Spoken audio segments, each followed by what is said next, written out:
El Sayed is more polished. The man hosts a podcast, right? He has spent a lot of time talking in an environment where he has to come across more polished. So I think there is that contrast. I think we should say here that according to polling from I don't know which group it was, podcast host is one of the least desirable attributes that a candidate can have. So Americans do not want people like us running for office. Good. And God bless them, because I don't want to run for office either.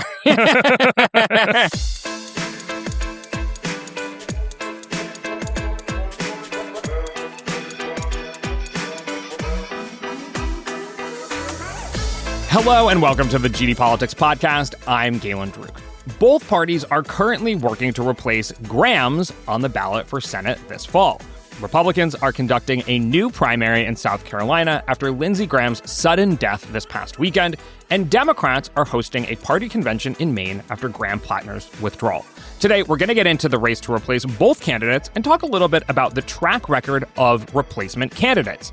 We're also going to check in on some key upcoming primaries. In Michigan, things are getting heated in the Democratic Senate primary between Haley Stevens and Abdul El-Sayed, with some new polling shaking up expectations this week. In Arizona, Representative Andy Biggs looks like he's on a glide path to winning the Republican nomination for governor this coming Tuesday. But before we get to any of that, we are going to start things off with a brand new 2026 midterm forecast from DDHQ and my former 538 colleague, Jeffrey Skelley. A new forecast has entered the villa, as they say on Love Island, my favorite trash summer TV show. Jeff, you are here with us now. Welcome back to the podcast. Hey, thank you, Galen. Thanks for having me. And yeah, I've been getting a lot of Love Island ads. I haven't really watched it. I've been watching most of the World Cup on Telemundo and through Peacock, and I'm getting constantly barraged with Love Island ads, and I'm like, it looks pretty entertaining, so I can understand why it's a draw. It's really good. I watch UK instead of US. Okay. Like a little European flavor or whatnot. Yeah. But I will say the forecast villa is getting very crowded. We have Vote Hub. I've talked to Zachary Danini of Vote Hub. I've talked to Laksha Jain of The Argument. We're talking. I know that Nate Silver is hard at work on his forecast, which is soon forthcoming. So the market for forecasts is going to be a rich one this fall. And I'm excited to dig into yours at DDHQ. So it currently shows Democrats with a 61% chance of winning the House and Republicans with a 58% chance of winning the Senate. First off, how does that jibe with your expectations for how these midterms might go before you set out to craft this forecast at DDHQ? Yeah, so I think the Senate number, if you'd asked me where things were going to end up a few months ago, I've been like, that seems reasonable, in the sense that you have a somewhat Democratic-leaning environment, but Republicans are defending mostly red-leaning, if not very red turf, so Democrats don't have a lot of obvious targets, and then the ones that are the obvious targets are ones where they're all sort of reach seats. So in that sense, like 60-40-ish, I mean, honestly, that might be better than Democrats might have expected 6 months ago or something. The House is maybe a little more surprising. I would have expected something closer to 70, 75 but you know what really has been going on is that the generic ballot lead for Democrats has diminished a bit, and it's actually down to 3 points in our average, which I know is slimmer than in some others. But even if you look at other averages where it's fallen to, 4 or 5, this is down from 7, even 8 in some averages. And so I think it's the decline of that is a contributor to this. And then, of course, redistricting. It looks like from our forecast right now, at least, Republicans are in line to gain about 5 seats via redistricting. With that in mind, that's sort of raised the floor for Republicans, which puts them closer to a situation where they might be able to keep the House, and has lowered the ceiling for Democrats. So those factors contributing to that makes sense. Right. It essentially changes a situation from one in which Democrats need to win basically 3 seats in order to flip the House to one in which they need to flip 8 seats approximately in order to flip the House. So the baseline moves up a little bit. You mentioned that you were a little surprised by the results in the House forecast. I should mention that over at The Argument, which Laksha Jain has been working on, Democrats have an 80% chance of winning the House this fall. Over at VoteHub, they have a 71% chance. Of course, with you guys, it's a 61% chance. So it's truly like pick your own adventure here amongst the different forecasts. You can get 80, you can get 70, you can get 60. But in all seriousness, what's the difference? Like, why is your forecast more skeptical of Democrats' chances than the other two? Well, I don't know all the specific inputs and things that they're doing at the other two, but I would assume that generic ballot is part of it. Our generic ballot average, as it currently stands, is a little more bearish for Democrats or more bullish for Republicans, comparatively speaking, than some of the other averages. And so why is that, by the way? Is it just that it weights the different polls differently? Doesn't consider some polls? Well, we consider pretty much every poll. I think it's down to certain methodological differences and the smoothing process in terms of like weighting certain things. I would say our polling average, the way it's set up, is more straightforward, does not adjust things in some ways like you see it like 50+1 or what have you. So that there are just fundamental differences in how the averages work. Wait, as in like it puts less emphasis on House effects, for example, takes polls exactly. more There's not a House value. effects aspect to our and then also does it average. Move more quickly when new polling comes out? Yes. It definitely moves more quickly. So that is definitely an aspect of it. So, I think there are pros and cons to any approach you take with polling averages. So, and that's so, why we're talking to all of you. Yeah. It's trade-offs, it's trade-offs. So, all told, what these different forecasts suggest is that Democrats are favored, but I think they speak potentially to different worlds of just how favored. Here's the thing. We have like the recent example of 2022 where our forecast might seem a bit more aligned with that, except from the Democratic perspective of, hey, they're favored to take back the House, but it's not as overwhelmingly as you might have thought. And like their average gain is, in the low double digits. Right now, it's like an 11-seat gain. And remember, Republicans gained 9 seats in the 2022 midterms. So, does that speak to a particularly polarized and very divided political environment that we are in? Yeah, I mean, could be other factors too. Like what data the forecast models are trained on, how far back they go, other considerations about how much those numbers or how much sort of variation there is across different variables that are included, how they're using campaign finance, how they're using a number of different things, and also prediction markets. Our forecast does use prediction markets. They can't be weighted more than 25% basically for each race. That's the maximum they can affect things. We essentially have fundamentals, which is, people who are familiar with politics will know it's things like the partisan baseline of a seat. It's the generic ballot. It's considerations about the political environment and the political nature, the electoral nature of the district or state in question. You then have the polling, which, for bigger races, obviously like Senate, we'll have polling to incorporate, or we already have polling to incorporate, and then prediction market data. And so each one of them varies a little bit from race to race, depending on how much of that information we have of each of those 3 components, essentially. And actually, if you look on our forecast, which I should mention, is at votes.decisiondeskhq.com, or if you just search DDHQ votes, you will find it.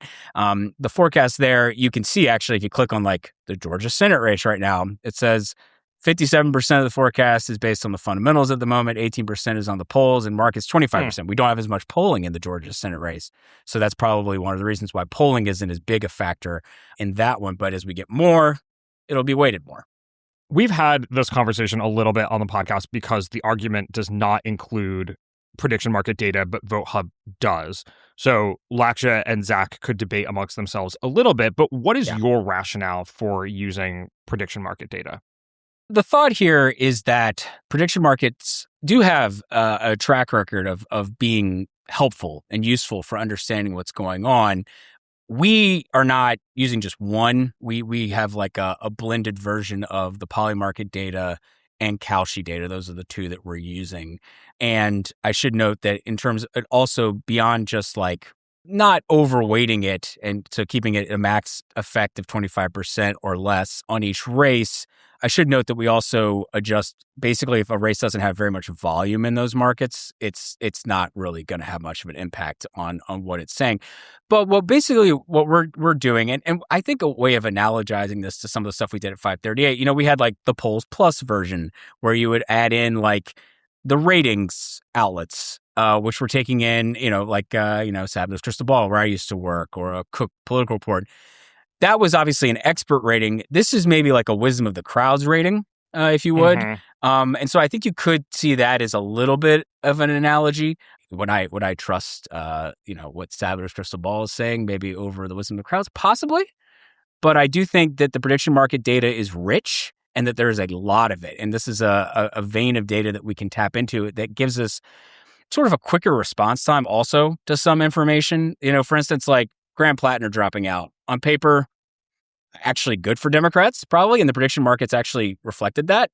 So instead of maybe the forecast running even hotter for Susan Collins, it is stabilized around 50-50 right now while we wait to have a new nominee in Maine and have polling between whomever the Democrats pick and Collins that will then come in once we actually have enough of that.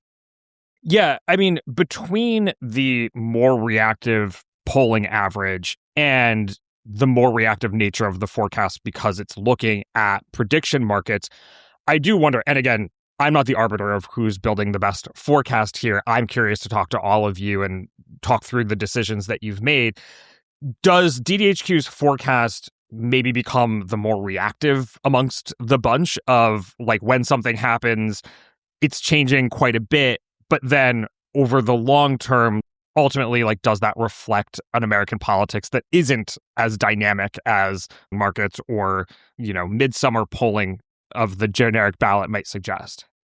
Yeah, I mean, I do think it is possible that ours will be a little bit more reactive, or if you look at sort of the trend line of probability of a party winning, maybe it moves around a little bit more. But at the same time, I don't say it's dramatically different on that front. It's at the end of the day, a lot of the inputs that are going into this are relatively stable. So, especially most of the fundamentals data outside the generic ballot is relatively stable. So in that sense, I don't think it's necessarily like you're not going to see just like crazy shifts in our data for sure. To talk about even more competitors and frankly our former boss, Nate Sauer was in the New York Times this week projecting, I guess it was asking different political analysts to project what they think Democrats' House popular vote margin will be in the fall. And Nate, amongst all the different folks that they asked, longtime contributor to the 538 Politics podcast, Carlos Odillo. They asked Perry Bacon Jr., who used to be on the 538 Politics podcast. They asked Lynn Vavreck, who was also on the pod. They basically took the 538 Politics podcast roster and asked them all who they thought would win and by how much. And Nate projected Democrats winning the House popular vote by 11 points. Carlos Odillo was 10 points. Perry Bacon Jr. was more like 5 points. I'm curious, not to pit you against our former boss, but like, what do you think is going on there? Well, I mean, this is where I think a big question mark, and I'm sure Nate was thinking about this in part, is the generic ballot going to move more as we get closer to the fall, in part because more pollsters are releasing likely voter data? Is it a thought that some pollsters are still thinking too much about 2024 and not enough about 2026? Because, if I'm thinking about like where I think that the generic ballot average is going to be, I do think it's probably going to end up being a bit better for Democrats than where it is right now at +3. I don't know if it's going to be like +7 or +8, but it was stuck at 5 for a while, and that feels reasonable to me. Maybe it goes a little bit above that. Maybe it's a little below. But for me, 11 feels like a lot. And especially because I do think we have the 2022 example. We know midterm turnout is probably going to be pretty high for a midterm. Now, I know it's not nearly as high as a presidential, but we've been in this run of high turnout for midterms, and that I think does reduce some of the big swing because basically you're just in a situation where like differential turnout from a lot more Democrats showing up or something maybe isn't as big a thing because more Republicans at a baseline are showing up and vice versa in 2022, for instance. And there's also maybe an argument to be had that in places like Michigan, and the Republicans focus on a lot of these more left-wing candidates who've been winning on the Democratic side, are they able to make a case sort of like Democrats made in 2022 about like the Dobbs decision and overturning Roe v. Wade, that like one side is just too extreme or something, and then that actually is maybe lowering the ceiling for the party that's out of power? I could see a lot of arguments for any of that. Well, you brought up Dobbs, and I was actually going to ask you about that next. You point to 2022 as an example of why we might expect less significant swings in midterm elections. That seemed pretty outside the norm, and I think a lot of folks just pointed to the Dobbs decision as really juicing Democratic enthusiasm, because usually when you are the out party, you feel like the system is working against you and you're pissed off and you need to get out and vote. But the Dobbs decision made Democrats feel like the out party in a certain way vis-a-vis the Supreme Court. And they got really enthusiastic and felt like they needed to turn out and vote. And there were already a bunch of these referenda happening in states where people were literally voting on abortion access in those states. And so I think a lot of analysis has suggested 2022 is unique to Dobbs. At the same time, Democrats now have a coalition that has higher propensity voters as well, which could have helped them in 2022. And if you go back to 2018, which is ultimately not that long ago, we haven't become that much more polarized since 2018, you do see a dramatic swing where the out party is moving strongly against the incumbent. And if anything, this cycle, if there's a big news story that perhaps changes people's perceptions of politics, it might be the war with Iran, which, by the way, has restarted. And to the extent that it continues to muck up traffic in the Strait of Hormuz, probably contributes to an increase in prices, at least at the pump, and perhaps trickling down to consumer prices across the board. And so I wonder, given that, how much 2022 is actually relevant to 2026. You know, the joy of all of this is that we will find out. These things will be answerable. Yes, exactly. And I do take your point about Republicans really emphasizing the rise of socialism within the Democratic Party. And obviously for the median voter, for the majority of voters, that's not popular. But I wonder if that's on the level of war with Iran and Dobbs' decision at the Supreme Court. It doesn't. I don't want to overstate that by any means. I'm just saying that if you were sort of thinking about how do you present the party that should be in a position to capitalize on the fact that it's the out of power party, do they have some countervailing wins that could play a role in diminishing what they can gain? I think the other thing, and you mentioned 2018, and Democrats gained 40 seats in the House. I think the other thing is that the problem for Democrats as the out party right now is that their target list is actually pretty limited in the House. And part of that is down, people, obviously people can talk about gerrymandering, but part of it's also just like sorting. There, like the number of districts, there are 3 seats. President Trump won the national popular vote by 1.5 points, and there are 3 Republicans in seats that Kamala Harris won. Whereas in 2018, there were, I forget off the top of my head, but I think there were 15 or something Republican incumbents and Clinton won seats. So it's like in terms of your just initial sort of target list, obvious places that could swing in a midterm environment against the president's party, you're starting out with a baseline where Democrats have to make more inroads in places that Trump carried. Now, they certainly can, especially, if, let's say, Democrats win by like 5 points or something, give or take. That's about a 6.5 point swing from 2024 is just a back of the envelope kind of calculation.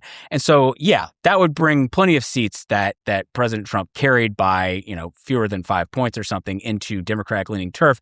And on top of that, what was interesting in 2024 is that in some cases, President Trump actually did a lot better than some of the Republican candidates in some of these key races. You think like Wisconsin's 3rd, like Derek Van Orden only narrowly won re-election there, even as Trump was carrying that seat by like 8 points. So you do have like an electorate that might be more open to a Democratic candidate for the House particularly, or a Democrat not named, or a Democrat when there's not Trump on the ballot, right?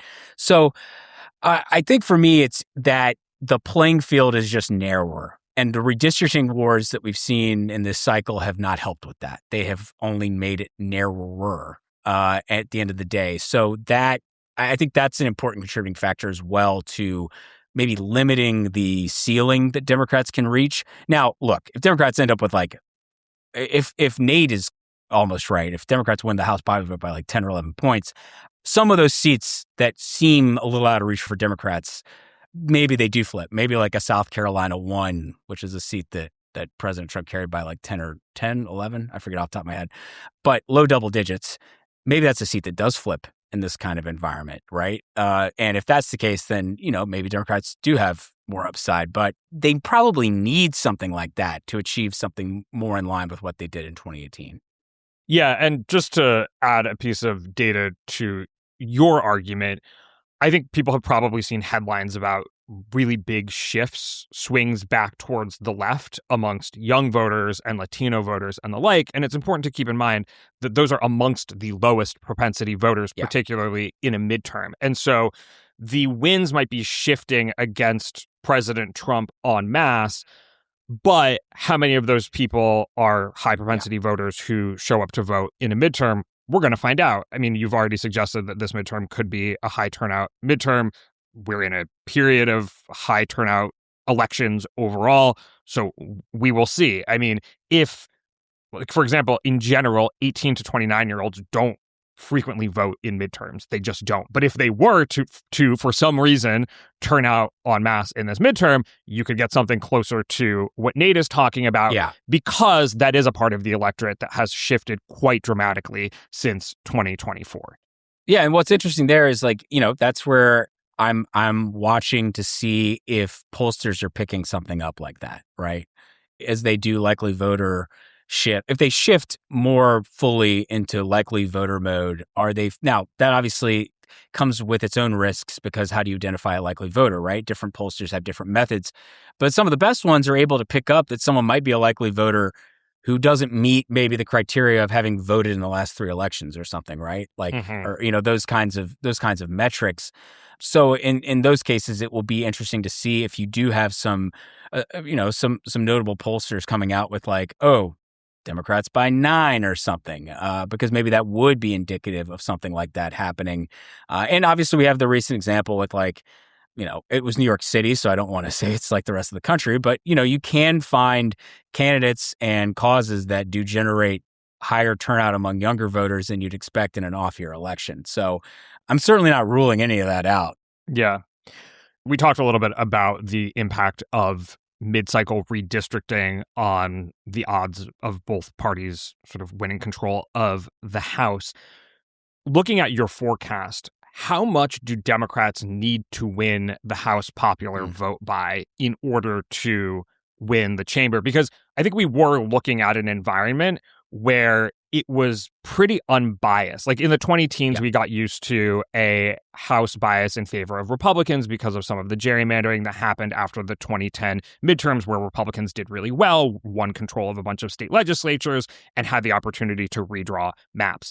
After 2020, that was less the case, and there was less bias in House maps. What are we looking at now? Yeah, so you are 100% right that essentially before the redistricting battle was going on, the median seat was Arizona's 1st congressional district, which is a seat. That's the end of today's preview. Head over to gdpolitics.com to become a paid subscriber and catch the full episode. Jeff and I spoke for a little over an hour. We talked about the Republican bias in this year's House map. We also spent some time discussing the topsy-turvy Michigan Senate primary, what to make of wildly diverging polls there, arguments about each candidate's electability in the general election, and both Haley Stevens' and Abdul Sayed's style of campaigning. There have been some viral videos making the rounds, I know. We also checked in on how the replacement process is going for the Senate races in Maine and South Carolina. It was a really good episode, if I do say so myself today. Like I said, head over to gdpolitics.com to catch the whole thing for $8 a month or $80 a year. You'll get twice the number of episodes and will help ensure we can keep making an independent podcast. Again, that's gdpolitics.com. Hope to see you there.